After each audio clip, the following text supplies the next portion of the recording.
તો નમસ્તે વિદ્યાર્થી મિત્રો, ફરી એક વખત તમારા સૌનું હાર્દિક સ્વાગત છે એક નવા વિડીયોમાં. આજે આપણે વાત કરીશું એલઆરડીમાં કૌભાંડ થયું છે ભાઈ, કરી નાખ્યું ભાઈ કૌભાંડ ખરેખર. હવે ઘણા કહે કે ભાઈ કૌભાંડ નથી થયું, તમે વિદ્યાર્થીઓને આમ કહો છો. તો હવે જે પણ વિદ્યાર્થી સાથે હોય એ એક વિડીયોને લાઈક કરી દેજો. પાર્ટીમાં ભાઈ કૌભાંડ બહાર આવ્યું છે. નિર્જા ગોટરોએ શું કીધું સંપૂર્ણ માહિતી તમને આપીશું. નિર્જા ગોટરોનું લાઈવ જે પણ અમે કોલ રેકોર્ડિંગ છે મિત્રો તમને ના સંભળાવી શકીએ, કારણ કે જો સંભળાવીએ અને પછી કંઈ સ્ટ્રાઇક આવી જાય તો, એટલે મિત્રો સંભળાવી નહીં શકીએ. જો એ મિત્રો તમારે સાંભળવું હોય તો ટેલિગ્રામ ગ્રુપ છે ત્યાં જોઈન થઈ જજો ખાસ કરી. અને પાર્ટીમાં ભાઈ કૌભાંડ બહાર આવ્યું છે. પાર્ટીમાં છે 10 ક્વેશ્ચનની અંદર ઘણાનું જે પણ કંઈ નથી આવડતું એનું ભવિષ્ય છે એ સુધરી જશે. પાર્ટીમાં ફેલ એટલે બધામાં ફેલ. અને પાર્ટીમાં 10માંથી 5 માર્ક 6 માર્ક આવ્યા છે જેણે મહેનત કરેલી છે એને, અને જેણે આ આપી દીધેલા છે અહીંયા મિત્રો લખી જ આપું, જેણે આ આપી દીધેલા છે ભાઈ એને ફાવી ગયા છે. એટલે આમાં જે પણ ગરીબ હોય તમારી મારી જેવા એનું તો ભાઈ કંઈ આમાં થવાનું નથી. એટલે એલઆરડી બનવું હોય, પીએસઆઈ બનવું, તમારે ભાઈ કંઈ પણ પોસ્ટ જોતી હોય તમે મિત્રો જાણી લેજો. નીટનું પેપર પણ જો ફૂટી જાય તો આ તો શું કહેવાય. અને જો આ પ્રમાણે માહિતી આપે ને તો પણ ઘણા કહે કે ભાઈ આ શું છે, આ તો બધી માહિતી ખોટે છે. પરંતુ પાર્ટ એમાં છે તો એને ખબર જ હતી. જો હું તમને જણાવીશ મિત્રો આગળની કેટલી બધી માહિતી છે. તો મિત્રો પહેલી વાત તો એ કે પાર્ટ એના એને ખબર હતી કે ભાઈ આ સિલેબસની બહારનું છે મિત્રો, સિલેબસની બહારનું છે. તો એ શા માટે એણે પૂછ્યું એ બધી મિત્રો ક્વેશ્ચન આમાં તમને નથી આવતા. અમને બધાને આવે તો યાર તમને કાં નથી આવતા, કારણ કે ભાઈ તમે જો આપ્યા હોય એ બધાને નહીં આવતા. એને 5 થી 6 માર્ક્સ મળી ગયા હોય એ બધાને નહીં આવતા. જેને 80ની નીચે થાય છે, વર્ષોથી સિલેક્શન માટે મહેનત કરતા હોય અને સિલેબસનું કંઈક આ નહીં આ પૂછાય ને એને એ જ કરેલું હોય. બાકી સિલેબસની બહારનું તો ભાઈ એને એમ હોય કે પૂછવાનું નથી અને એ નથી કરેલું. તો એ બધાને આવો ડાઉટ આવતો હોય ને મિત્રો, જો તમને આવો ડાઉટ આવતો હોય તો કોમેન્ટમાં ખાસ કરી યસ મોકલી દેજો. ચેનલ પર નવા હોય તો ચેનલને સબસ્ક્રાઈબ કરી બેલ નોટિફિકેશન ઓન રાખજો. આ વિડીયો તમારા બધા મિત્રો સુધી શેર કરજો, જેથી કરી હું એને પણ જણાવી શકું ભાઈ શું થયું છે શું નથી થયું. તો સમય ન બગાડતા મિત્રો આગળ વધીએ. મિત્રો ઘણા મિત્રો અહીંયા એમ કહે છે કે ભાઈ ન થવા જોઈએ. તો મિત્રો હું તમને એક પણ જણાવું છું, અહીંયા એક વ્યક્તિ છે કે જેને 6 માર્ક્સ મળેલા છે.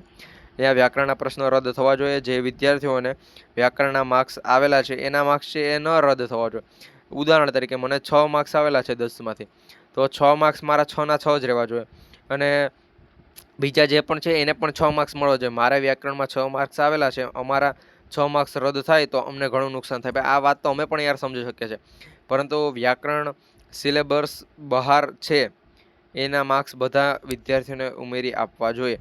હવે એક્ઝામ્પલ તરીકે જો 10 ક્વેશ્ચન છે કે જેમાંથી 6 ક્વેશ્ચન છે સિલેબસની બહારના નથી, હાલો હું માની લઈએ કે 10 ક્વેશ્ચન સિલેબસની બહાર નથી, 4 સિલેબસની બહારના છે, તો તમારા 6 માર્ક્સ પણ રદ ના થવા જોઈએ, તમને 6 તો રહેવા જ જોઈએ. પરંતુ આ 10માંથી છે બીજાને 6 માર્ક્સ ના મળવા જોઈએ. 4 જે પણ સિલેબસની બહારના છે એ તમને પણ મળવા જોઈએ. એટલે 6ની જગ્યાએ તમારે 10 થઈ જાય. અને જે પણ 80માં 4 માર્ક્સ ઘટે છે એને 4 માર્ક્સ તો મળી જાય. હવે 4 ક્વેશ્ચન મેં અત્યારે હાલ મારી પાસે છે કે ભાઈ એક જોડણીના ક્વેશ્ચન રદ થાય કારણ કે સિલેબસની બહારનો છે એટલે એના માર્ક્સ આપવા જોઈએ. પછી છંદ અથવા હા મિત્રો છંદ છે એના ક્વેશ્ચન રદ થવા જોઈએ. અને પછી બીજા 2-3 પ્રશ્ન છે કે જેના ઓપ્શન છે એ ખોટા છે. તો આ રીતે મિત્રો ટોટલ 4 પ્રશ્નનું જો મેં કહી, જો 4 માર્ક્સ મળી જાય મિત્રો, ફક્ત 4 માર્ક્સ, તો જ્યાં પણ 32 માર્ક્સ જોઈએ છે, કેટલા 32 માર્ક્સ હોવા જોઈએ, એની જગ્યાએ મિત્રો 28 માર્ક્સ હોય એટલે પણ સિલેક્શન થઈ જાય છે. અને મિત્રો જો 70 શું કહે કે 80ના જે પણ જગ્યાએ 70 માર્ક્સ અને 70ના જો તમે 40% કરો એટલે 28 માર્ક્સ મિત્રો હોય એટલે સિલેક્શન આરામથી થઈ જાય છે. તો મિત્રો ઘણા રાજ્યોમાં નિયમ છે કે પ્રશ્નો સિલેબસની બહારનો હોય તો માર્ક્સ ઉમેરી આપવા જોઈએ. તો મિત્રો આ ભાઈ હિમાચલ પ્રદેશનો મેં કિસ્સો સંભળાયેલો છે, પછી આ કોમેન્ટ આવેલી છે.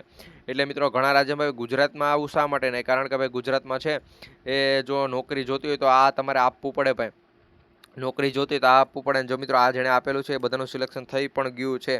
એટલે એ મિત્રો જો આ ભરતીમાં જો તમે નહીં અટકાવો તો આવનારી ભરતીમાં પણ મિત્રો જેના પાસે આ હશે એ આ આપી અને મિત્રો આગળ આવશે ને તમારે જે પણ ખરેખર મહેનત કરે છે એનું ક્યાંય પણ સિલેક્શન થશે નહીં. દરેક ભરતીઓમાં એ રીતે થાય છે. તો મિત્રો આ ભરતીમાં એવું ના થવા દેવું જોઈએ. આ ઘણા એમ કહે છે કે ના થવા જોઈએ. તો ભાઈ આ બધા આપ્યા હોય અથવા તો એને ભાઈ 6 માર્ક્સ, પરંતુ અહીંયા મેં તમને કીધું છે ભાઈ તમને 6 માર્ક્સ હોય તો તમારા 6 માર્ક્સ રહે જ, એમાં ના રદ થવા જોઈએ. અને મિત્રો જે પણ બીજા વ્યાકરણની બહારના ને હોય જે પણ સિલેબસની બહારના એ બધા પ્રશ્ન છે કે જે રદ થવા જોઈએ અને એના માર્ક્સ છે મિત્રો બધાને મળી જવા જોઈએ. અને એના પછી રદ થવા જોઈએ મિત્રો, એ પ્રમાણે બધાએ કીધેલું છે તો રદ થાય તો સારું. અને મિત્રો જો બીજી હું વાત કરું તો મિત્રો પાર્ટ એની અંદર જો તમને એમ લાગે છે કે ભાઈ કૌભાંડ થયું હોય તો મિત્રો કોમેન્ટમાં પાર્ટ એ લખી દેજો તો અથવા યસ મોકલી દેજો તો ભાઈ અમને ખબર પડે. ભાઈ ઘણા બધા ઉમેદવારો યસ અમને મોકલે છે કારણ કે એને સમજાય છે, બાકી જેને સમજાતું નથી તો અમે સમજી શકીએ કે એને આપ્યા હોય અથવા એ અમારી સાથે ના હોય. તો મિત્રો જો ચેનલ પર નવા હોય તો ખાસ કરી ચેનલ સબસ્ક્રાઇબ કરી બેલ નોટિફિકેશન ઓન રાખજો, જેથી કરી આવી અપડેટ અમે સૌથી પહેલાં તમારા સુધી પહોંચાડતા રહે. અને મિત્રો પાર્ટ એમાં ખરેખર શું થયું હતું, કઈ રીતે કૌભાંડ છે મિત્રો, શું આ ક્વેશ્ચનમાં જ કૌભાંડ કરેલું છે કે બીજું કંઈ કૌભાંડ છે, બધી અપડેટ અમારી પાસે છે.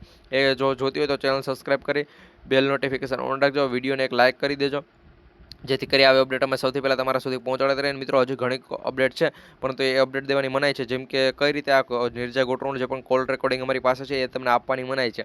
તો એ પ્રમાણે મિત્રો અમે બીજી અપડેટ છે તમને અત્યારે આપી શકતા નથી કારણ કે એના ઉપર પ્રૂફ પણ જોતું હોય. બાકી અમારી પાસે મિત્રો માહિતી મળી ગઈ કે આ રીતે થયું છે, પરંતુ એનું પ્રૂફ પણ હોવું જોઈએ. તો મિત્રો પ્રૂફ બતાવવા માટે પ્રૂફ અત્યારે હાલ ફાઇન્ડ થઈ રહ્યું છે. જેવું મિત્રો અમારી પાસે ફૂલ અપડેટ આવશે કે અમે તમારા સુધી માહિતી પહોંચાડી દઈશું. જો મિત્રો ચેનલ સાથે નવા હોય તો ચેનલને સબસ્ક્રાઇબ કરી બેલ નોટિફિકેશન ઓન રાખજો. વિડીયો પસંદ આવે તો વિડીયોને લાઇક કરવાનું છે ભૂલતા નહીં. મળીશું એક નવા વિડીયોમાં. જય હિન્દ, જય ભારત.